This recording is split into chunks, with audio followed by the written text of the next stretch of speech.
Olá pessoal, a paz do Senhor Jesus para vocês.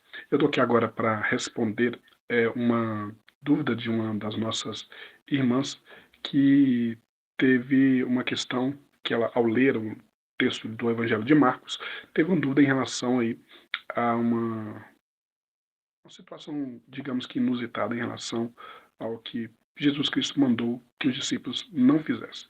E claro, esse texto ele possui algumas camadas que eu preciso destacar para que o entendimento desse texto e a dúvida, obviamente, seja esclarecida de forma completa. Então eu trouxe aqui para vocês, eu fiz um esqueminha aqui, obviamente, mais no modelo de aula, para que a gente compreenda melhor, tá bom? Eu espero que você fique um tempinho aí comigo, que eu tenho certeza que vai ser produtivo, vai ser edificante. Vamos lá. A primeira coisa que a gente tem que observar aqui é ler o texto, né? Ler o texto, e eu marquei aqui o texto com algumas cores diferentes para que a gente comece a observar. Lembrando que a Bíblia é a palavra de Deus. Sendo a palavra de Deus, tudo que contém no texto é importante para que a gente consiga compreender bem, de forma eficaz, aí, o que o texto está dizendo, tá? Então, vamos lá. A primeira questão aqui que a gente precisa fazer lendo o texto é: observe onde eu fiz as marcações. Mas, vamos lá. Então Jesus e seus discípulos foram para as aldeias de Cesareia de Filipe. Ok. No caminho perguntou-lhes: quem os outros dizem que eu sou? Então perceba que Jesus Cristo, então, ele pergunta para os seus discípulos o que o povo está falando, quem ele é, né? E aí os discípulos responderam. Uns dizem que é João Batista, outros dizem que é Elias, e ainda outros dizem que é um dos profetas. Ok, então essa é a percepção. Os discípulos falam para Jesus o que o povo pensa quem ele é. Ou seja, qual é a percepção que o povo tem a respeito de Jesus Cristo que está andando entre eles, beleza? E daí, ok, essa é a resposta que os discípulos dão da percepção do povo. Mas Jesus pergunta: e vocês? E vocês, meus discípulos? Quem dizem que eu sou? Então Pedro respondeu: o Senhor é o Cristo. Ok. Depois, quando você for ler o Evangelho de Mateus, ele trabalha essa mesma situação aqui, só que de forma mais abrangente. Então, depois eu te aconselho a ler o Evangelho de Mateus, tá bom? Para que você vai ter um complemento a respeito dessa passagem. Mas vamos focar aqui. Então, Jesus os advertiu de que ninguém dissesse tal coisa a respeito. E aqui está a dúvida da nossa irmã, né? Pedro tem uma revelação correta de quem é Jesus, e essa revelação ela se contrapõe ao que foi dito antes. Eu não vou trabalhar essa primeira parte aqui, mas eu quero que vocês compreendam. A revelação de Pedro é correta, Jesus é o Cristo, ok? E observem bem essa palavra, Cristo, ok? E aí Jesus fala para eles: olha, não fala a ninguém que eu sou Cristo. Como assim? Se Pedro tem uma revelação completa e verdadeira, na verdade, eu vou focar na palavra, Pedro tem uma revelação verdadeira, por que ele não poderia, e nem os outros, né, aqui, ó, o artigo aqui é os, está no plural, então não era só Pedro. Nenhum dos discípulos poderia falar quem Jesus era naquele momento. Jesus, então, prediz a sua morte. Perceba que todo o restante do texto tem conexão com o anterior. Essa perícope ela tem que ser lida de forma completa, ela não pode ser lida de forma isolada. Porque se eu ler a perícope de forma isolada, ou alguns versículos de forma isolada, eu não vou compreender o texto e não cumpre o propósito da leitura, né? Então, versículo 31. Lembrando só para vocês aqui, essas epígrafes aqui, ó, elas não são inspiradas, elas não fazem parte do texto bíblico. Isso aqui, nas traduções e organizações da nossa Bíblia, eles colocam apenas como esses títulos, apenas para te orientar quanto à leitura, mas eles não são inspirados. Quer dizer o quê? Que nos textos originais, essas epígrafes, esses títulos não estavam presentes. É só uma organização mesmo, tá? Versículo 31. Então Jesus começou a ensinar-lhes que era necessário que o Filho do Homem sofresse muitas coisas, fosse rejeitado pelos anciãos, pelos principais sacerdotes e pelos escribas, fosse morto, que depois de 3 dias ressuscitasse. E isto ele expunha claramente. E isto, ou seja, essa revelação que Jesus Cristo tinha que sofrer, ser rejeitado pelas principais autoridades, fosse morto e que ressuscitaria. Essa verdade revelada aqui, ou seja, esse pronome aqui, retoma a última coisa que ele falou. Ele expunha claramente, ou seja, essa verdade agora tem uma verdade, que ele é o Cristo, que não pode ser propagada para todos, mas essa verdade aqui, ele começa a ensinar claramente para os seus discípulos, que é o seu sofrimento, é sobre a sua morte, é sobre a sua missão, né? E, claro, sobre a sua rejeição, ser morto, e também sobre a sua ressurreição. Isto ele expunha claramente. Então Pedro, chamando-o à parte, começou a repreendê-lo. Ou seja, Pedro ele discorda do que Jesus acabou de declarar. Veja, Pedro teve a revelação que era o Cristo. Ok. Jesus fala, não fale isso para as pessoas que eu sou Cristo. E aí Jesus continua, olha, eu vou morrer, eu vou ser rejeitado, eu vou sofrer, só que, compreendo, depois que eu morrer, ao terceiro dia eu vou ressuscitar. Ok, Pedro rejeita essa mensagem também revelada do sofrimento de Jesus Cristo, do sofrimento, ou seja, do Jesus sofredor. Pedro não quer que isso aconteça. E começa a falar, não, Jesus, isso não vai acontecer. Né? Depois vocês fazem as leituras complementares para compreender que esse diálogo que Pedro ele rejeita a ideia de Jesus sofrendo. Mas Jesus, voltando e vendo os seus discípulos, repreendeu Pedro e disse, saia da minha frente, Satanás. Então Jesus chama Pedro de Satanás, porque você não leva em consideração as coisas de Deus, e sim as dos homens. Então veja que Pedro, neste momento, é repreendido pelo Senhor Jesus, e Jesus está declarando que Pedro estava com uma concepção, ou seja, com uma mentalidade, ou com uma ideia a respeito de Jesus errada. A ideia que Pedro está tendo aqui, conforme o texto nos mostra, é que Jesus não deveria passar por isso, mas pelo contrário, a gente vai entender daqui a pouquinho que era a vontade de Deus sempre que Jesus sofresse. Portanto, a perspectiva do homem, no aspecto aqui soteriológico, no aspecto salvífico, não é a mesma perspectiva de Deus. E aí, quando você tem uma mensagem que se opõe à mensagem de Deus, isso é problemático e a gente vai entender isso. E aí nós temos aí o versículo 34. Então, convocando a multidão e juntamente aos seus discípulos, Jesus lhes diz, se alguém quiser vir após mim, se alguém quer vir após mim, negue-se a si mesmo, tome a sua cruz e siga-me. Presta atenção, Jesus Cristo disse que ia sofrer. E agora ele está falando, ele está declarando também que se alguém quiser vir após ele, ou seja, seguir ele, também tem que sofrer. Então perceba que a mensagem de sofrimento não é apenas para Jesus, mas também para aqueles que quiserem seguir Jesus Cristo, né? E aí nós temos aí a continuidade do texto. 35. Pois quem quiser salvar a sua vida, a perderá. E quem quis perder a vida por minha causa e por causa do Evangelho, esse salvará. Ou seja, se você fizer uma renúncia por Cristo e por sua causa, ou seja, pela proclamação do Evangelho, você tem salvação não por causa de obras aqui, mas porque você compreendeu a mensagem do Evangelho, entende? Ou seja, quem se entrega para Cristo, recebe a Cristo como seu Salvador e continua a sua causa como corpo dele nessa terra, certamente é uma pessoa salva. De que adianta uma pessoa ganhar o mundo inteiro e perder a sua alma? Ou seja, de que adianta você preocupar com as coisas do mundo e não preocupar-se com Jesus Cristo e a sua causa? Ou seja, se eu me preocupo com Jesus Cristo e a sua causa, certamente eu tenho vida eterna. Se eu me preocupo com as coisas terrenas, eu perco a minha alma. De que adianta uma pessoa... O que daria uma pessoa em troca da sua alma? O que você pode dar para barganhar com Deus em relação à sua alma?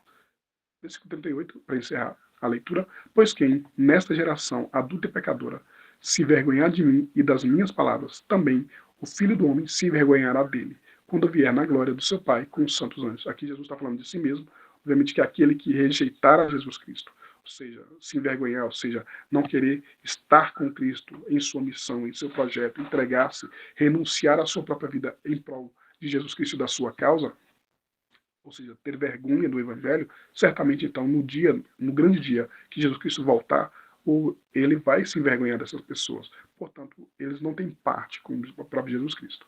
Ok? Compreendida essa leitura que é necessário a gente fazer e pontuar, vamos aqui para frente. E aí a gente, como introdução, em termos da explicação propriamente da dúvida, qual é a dúvida? Está aqui, ó. Então Jesus nos advertiu de que ninguém dissesse tal coisa a respeito. Então a pergunta é, por que Jesus não quis que os seus discípulos falassem que ele era o Cristo? E aí eu preciso trazer algumas questões como introdução aqui. A primeira, o ponto de virada aqui do Evangelho de Marcos. Aqui é uma parte, se vocês perceberem, o Evangelho de Marcos, nos primeiros capítulos, né, até o capítulo 7, nós vamos ter, por exemplo, a apresentação do Senhor Jesus, o seu batismo, a apresentação da sua missão, o chamado aí dos primeiros discípulos, nós vamos ter várias curas e realizações de milagres. E aí, quando a gente chega ali, por exemplo, no capítulo de número 7, o tom do livro de Marcos, ele começa a mudar um pouco, né? E a partir do capítulo 8 muda drasticamente. Por quê? Porque a partir do capítulo 8, ou seja, a metade do livro propriamente, né, para o final, o conteúdo de Marcos vai ser mais denso, no sentido vai ser mais doutrinário, vai ser mais teológico, vai ter um milagre, outro ali, mas não tão quanto teve nos primeiros capítulos. Por quê? Porque esse capítulo ele é fundamental, ele tem a doutrina fundamental da nossa fé, que é justamente compreender o Cristo crucificado, o Cristo sofredor. E aí a gente precisa compreender isso.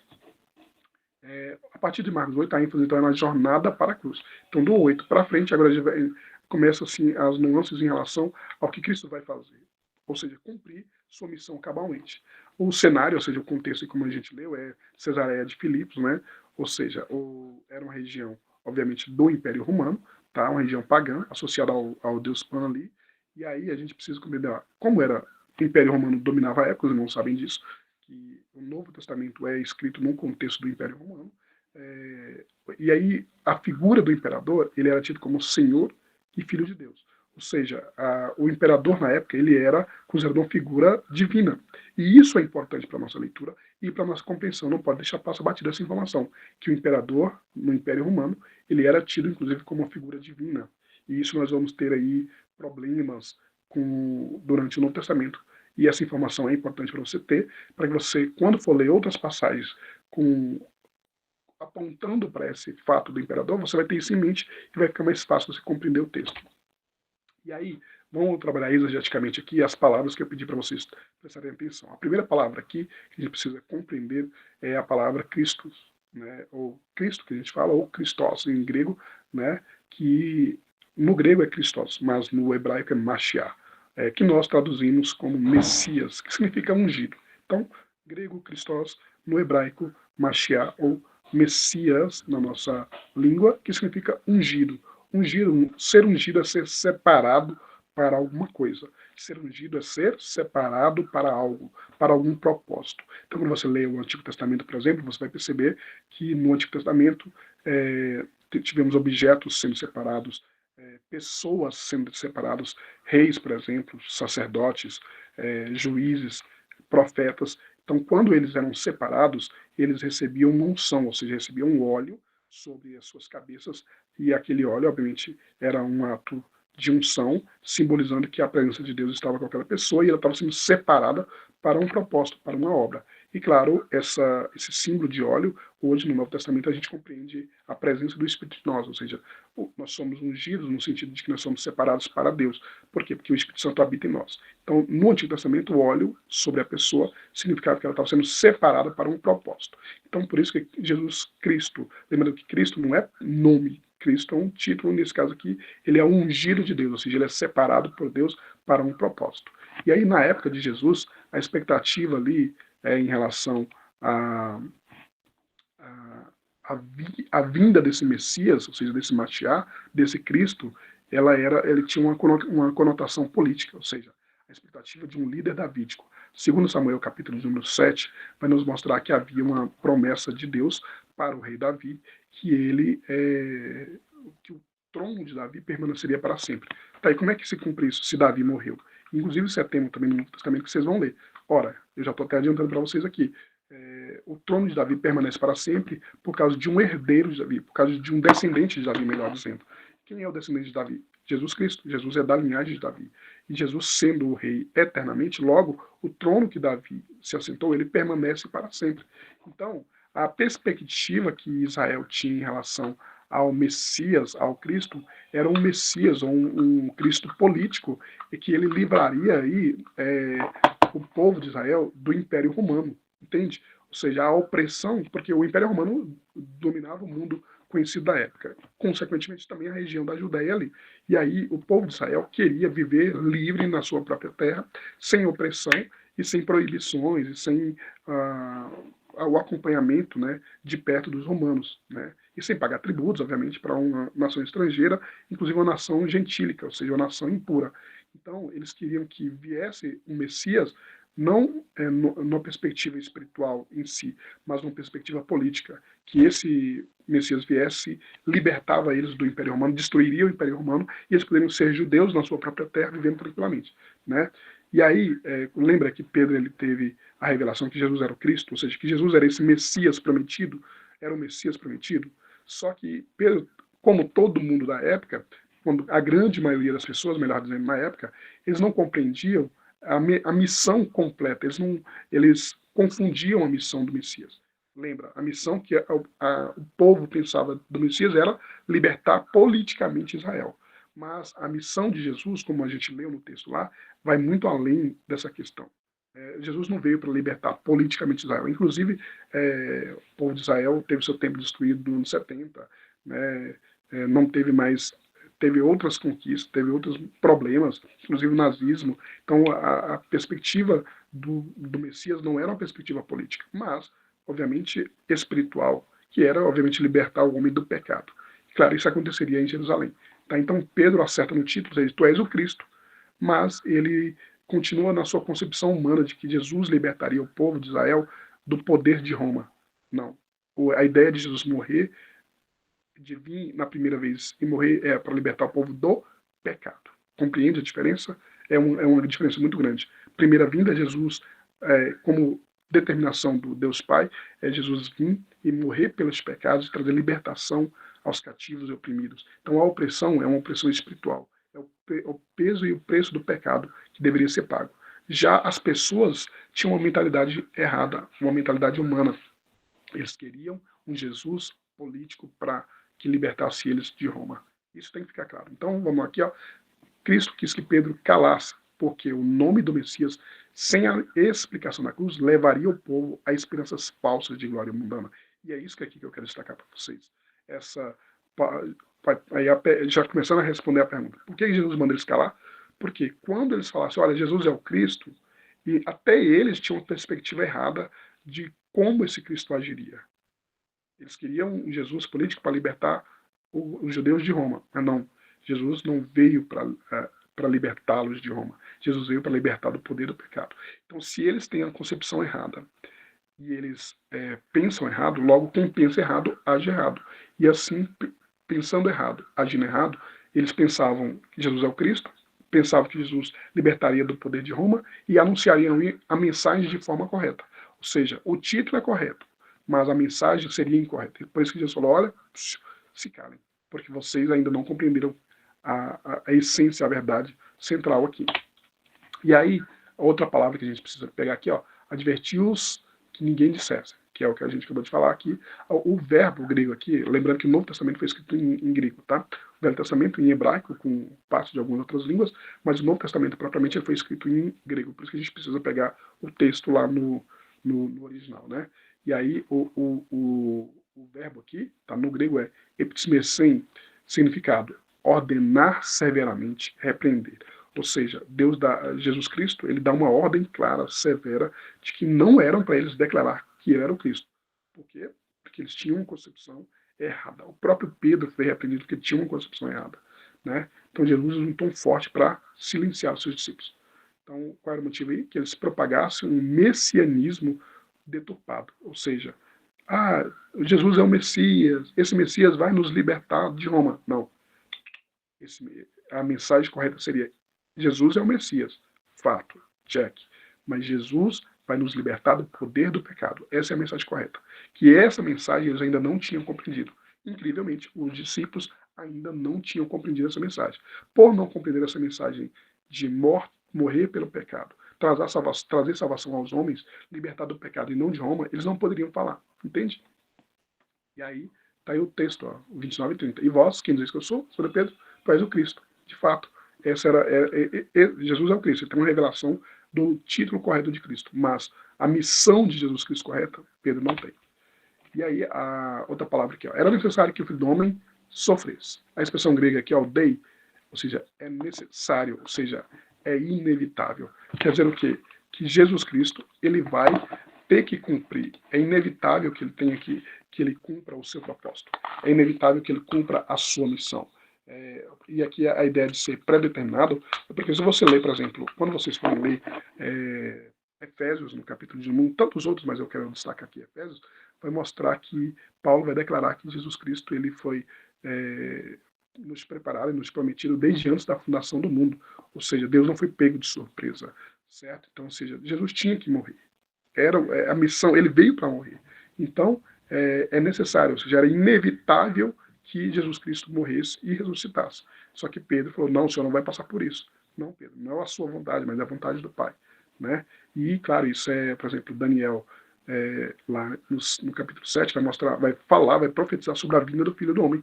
Isaías, em Isaías 53, vai trazer aí, falando sobre o servo sofredor. Depois leem com calma esses dois textos, que vocês vão observar que a profecia era de fato um Cristo que sofreria, certo? Um Cristo que deveria sofrer.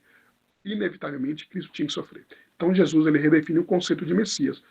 Redefinir por quê? Porque na cabeça do povo é um Messias político, humano, terreno, liberdade e opressão de Roma. Mas não. A ideia aqui da Bíblia foi sempre profetizado que ele deveria ser rejeitado, deveria morrer e ressuscitar.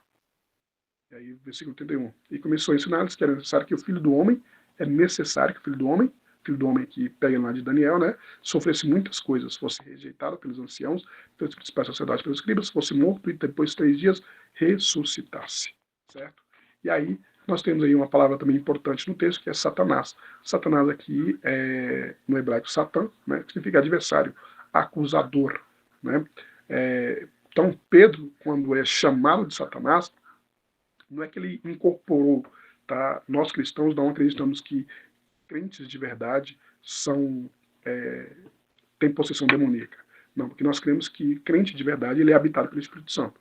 Então, se ele é habitado pelo Espírito Santo, não tem como Satanás ocupar a casa que já é de Deus. Então, por que Jesus chama Pedro de Satanás? Porque Satanás significa adversário, acusador. Então, Pedro não incorporou, não foi possesso pelo demônio, mas pelo Satanás. Mas ele ecoou uma mensagem de Satanás. Toda vez que você se opõe à verdade do Evangelho, toda vez que você se opõe à verdade de Deus, você está sendo um Satanás. Entende isso? Isso é muito sério. Então, Pedro é chamado de Satanás. Pedro, um discípulo próximo de Jesus, é chamado de Satanás, não porque ele foi possesso, repito, mas porque ele estava com a mentalidade e com a mensagem que não era de Deus. Portanto, se não era de Deus, era de Satanás. Principalmente aquela mensagem que tenta impedir Jesus da sua obra missionária. Certo? Então, ou seja, Pedro, sem perceber, ele representa o papel do adversário, do inimigo. Ou seja, está contra Deus é inimigo de Deus, é adversário de Deus. Portanto, é um Satanás. Entenda isso? Só para não entender, pensar, poxa, ele foi possesso por demônio. Não, não foi. Tá? Então, a repreensão de Jesus mostra que qualquer tentativa de afastá-lo da cruz é satânica. Qualquer tentativa de anunciar um Jesus que não morreu na cruz, que não ressuscitou ao terceiro dia, uma mensagem que afasta Jesus da sua missão, certamente é uma mensagem satânica e ela deve ser rejeitada claramente. Né? Porque a cruz era o centro da missão, do plano de Deus de Jesus na Terra, obviamente.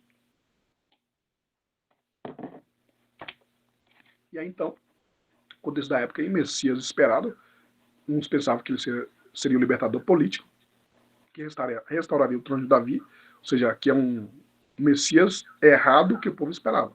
Né? Por que isso é perigoso para a época? Lembra que eu falei sobre o imperador? Veja, se estão falando assim, olha, tá vindo, Jesus, ele é poderoso, ele é poderoso porque ele fez vários milagres. Imagine, ele vai ser o novo rei. Ora, estavam sendo dominados pelo Império Romano. Quando você tem anunciando que tem um novo rei, e esse novo rei vai trazer libertação para o seu povo, e libertar do Império Romano, isso vai trazer o quê? Uma agitação política. Ou seja, declarar abertamente que Jesus é o Cristo poderia gerar revolta contra Roma. Entende isso? Roma se sentiria ameaçada, o imperador se sentiria ameaçado. Logo, ele teria mandado matar todo mundo de uma vez só. Ou seja, Jesus tinha que morrer na cruz e não ser morto por uma espada do Império Romano. Entende isso? Então, anunciar que Jesus era um Messias político era colocar a missão de Jesus em perigo e Jesus talvez não cumpriria a sua missão. Entende isso? Jesus mudaria os planos de Deus em relação a como que Jesus Cristo deveria morrer. A profecia era que ele deveria morrer no madeiro. Então, obviamente que é por isso que os discípulos não podiam anunciar Jesus até aquele momento. Por quê? Porque eles tinham uma mensagem, eles tinham uma concepção errada, uma concepção de um libertador político. Então Pedro confessa corretamente, mas logo depois rejeita o anúncio da cruz. Pelo contrário, eles deviam anunciar Cristo, sim, ele é o Messias, ele é o ungido de Deus, prometido Deus. Porém, todavia, eles deveriam falar a missão desse Messias não era libertar os judeus de Roma, mas libertar do pecado. Para isso ele tinha que nascer, crescer, começar a sua missão, ele teria que ser rejeitado, ele teria que morrer e ele teria que ressuscitar. Essa é a mensagem do Evangelho. Então a expectativa judaica estava impregnada de esperanças terrenas, e a perspectiva não é essa, né? Porque isso, porém, veio como servo sofredor, Isaías 53, né? Somente através da humilhação e da morte, manifestava-se como verdadeiro Messias. E aí, então, diante de tudo isso, aí eu preciso trazer algumas implicações aqui para nós, porque isso aqui é como uma aula que a gente está trazendo aqui, e a gente precisa de uma instrução aqui. Né? Então, no aspecto cristológico, ou seja, o que a doutrina de Cristo fala para nós? Que Jesus é o Messias e a sua glória é inseparável da sua cruz. Jesus é o Messias, de fato, ele é o Messias, ele é o ungido de Deus, ele é o prometido de Deus. Mas Jesus Cristo não teria glória se não tivesse cruz. Para Jesus ascender à glória, ascender ao trono, ele tinha que passar pela cruz. Essa mensagem cristocêntrica, essa doutrina cristológica, ela deve ser ensinada. Soteriologicamente, ou seja, em termos de salvação, o que a gente pode aprender? Que a cruz é necessária, lembra lá do Day? Pois faz parte do plano eterno de Deus. Sem sofrimento não há redenção. Então, para a nossa salvação, Jesus Cristo tinha que morrer e morrer em morte de cruz. Entende isso? E aí o discipulado, ou seja, seguir a Jesus Cristo. Então, confessar a Cristo exige compreender que seguir Jesus é também assumir a cruz. Lembra lá, ó, se alguém quiser vir após mim, negue-se a si mesmo, tome a sua cruz e siga-me. Ou seja, Jesus está mandando nós fazermos, ou seja, tomar caminho de morte, tomar um caminho que ele próprio fez. Ele foi o primeiro. Ele foi o primeiro ao quê? Ele foi o primeiro a tomar a sua cruz, a negar a sua própria vontade. Porque Cristo é Deus. Ele estava no céu. Ele desceu, tornou-se humano. Obviamente que passou por diversas situações. Cuspiram em Jesus, esbofetearam Jesus, bateram em Jesus, fizeram ele sofrer, mataram Jesus. Na verdade, ele entregou a sua vida, mas com instrumentos de morte do Império Romano. Ele teve que renunciar todo o céu, Filipenses 2 vai dizer isso, toda a sua glória, tornar-se humano, sofrer, sentir fome, sentir sede. Ele negou-se a si mesmo para quê? Para tomar a sua cruz literalmente, e vocês sabem disso, que essa cruz de Cristo foi literal, e então ele veio o quê? A morrer por nós. Né? Então nós também devemos tomar a nossa cruz e seguir a Jesus Cristo. Primeiro, negando a nós mesmos. Então, isso mostra que o Evangelho é um Evangelho que a mensagem da cruz, a mensagem de sofrimento, não pode ser desassociada do verdadeiro Evangelho, entende?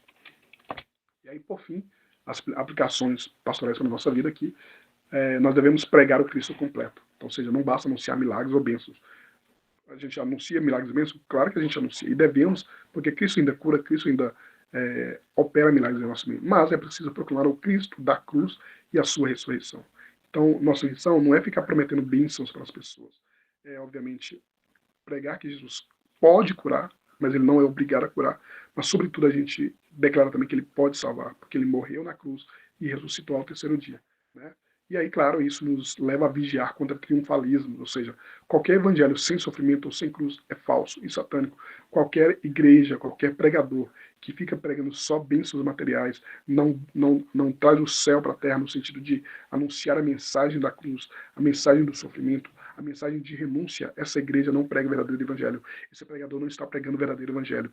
A gente precisa anunciar toda a palavra, e toda a palavra, sim, tem momentos de bênçãos, mas a vida é sofrimentos, cruz, morte, renúncia. Por mais que a gente queira prosperar, a gente quer crescer, e a gente pode, conforme a vontade de Deus, mas lembrando que nós somos chamados para negar a nós mesmos, tomar a nossa cruz e seguir a Jesus. Essa é a promessa vital que nós temos, de sofrer por Jesus. Essa é a promessa. Aí eu vou ser rico? Não sei, quem sabe. Se eu trabalhar, se Deus vai me abençoar, não sei, não importa. O que importa é eu seguir a Cristo conforme a missão que eu tenho. Tá? E isso, então, é entender o discipulado. Né? Ser cristão é seguir um Senhor que venceu pela cruz e não pelos atalhos do poder humano. Entende isso? Ou seja, quando eu sou um cristão de verdade, quando eu, de fato, sigo o Senhor Jesus Cristo, eu também sigo os seus passos, que é me humilhar, negar a mim mesmo. Essa é a mensagem central do Evangelho. Então, concluindo então, Pedro confessou corretamente o título, ele teve a revelação de quem era Jesus, mas não compreendeu a missão do Senhor Jesus Cristo. Então Jesus manda eles ficarem em silêncio porque a compreensão messiânica era errada. Eles esperavam um líder político, mas na verdade aqui o Messias o ungido seria um Messias ungido sofredor, certo? E a revelação de Cristo é progressiva, ou seja, ela progride, ela aumenta cada vez mais. Eu tenho certeza que você que está lendo a Bíblia agora, começou a ler, ou que já estudou, está estudando, cada dia você aprende um pouco mais. Não porque a Bíblia se renova. Isso é errado. Pensar, não, a palavra de Deus se renova. Não, a palavra de Deus nunca se renova, porque a palavra de Deus é a mesma. Deus é eterno, logo a sua palavra é eterna. Ela não muda, ela não modifica. Deus não muda, logo também a sua palavra não muda. O que a Bíblia diz é que as misericórdias do Senhor se renovam. Isso que é o correto. Então, a palavra de Deus não se renova. Mas a revelação é progressiva, ou seja, eu compreendo ela todo dia um pouco mais. É por isso que as pessoas pensam que se renova. Por isso que um texto da Bíblia que você lê de um jeito, hoje, quando você for ler ele de novo, você vai ter uma compreensão melhor. Não porque ela mudou, mas é porque a sua compreensão e seu entendimento está sendo ampliado em relação a esse texto. Eu tenho certeza que quando você ler Marcos 8 agora de novo, você vai ler o texto de Marcos 8 com outra visão, com outros olhos, entende isso? Então, a revelação de Cristo, ou seja, a pessoa de Cristo é progressiva. Ou seja, da confissão, Pedro confessou que Jesus Cristo é de fato, compreendeu depois o seu sofrimento, bem depois ele compreende isso, e a gente tem um Cristo hoje glorificado. Lembra do salmista, né? Levantai, ó porta, as vossas cabeças, para que entre o Rei da Glória. Quem é este, o Rei da Glória? O Deus forte e poderoso na batalha.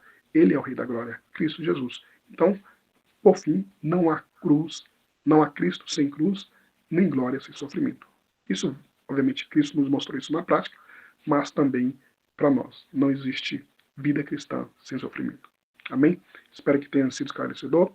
Peço perdão pela demora aí. É um vídeo um pouquinho longuinho, mas se você quiser acelera um pouquinho no 2x, mas não deixe aí de estudar, compreender e tendo qualquer outra dúvida, pode nos chamar aqui. Eu também te convido, eu vou subir esse vídeo para o meu canal, que eu quase não produzo, mas aproveito esses momentos para produzir também. E se você quiser, volta e meia, não é um canal que eu tenho, que eu sempre estou produzindo, mas quando eu tenho essas oportunidades, eu vou lá, eu gravo e subo para lá. Então, se inscreve lá, e se você tiver dúvida, eu vou podendo esclarecer aqui essas dúvidas para você, e vou subir para o canal e você vai aproveitar e vai ter outras mensagens também, outros ensinamentos também, tá bom? Eu te agradeço por sua atenção, te agradeço pela sua inscrição, pela sua curtida, e Deus vai continuar te abençoando.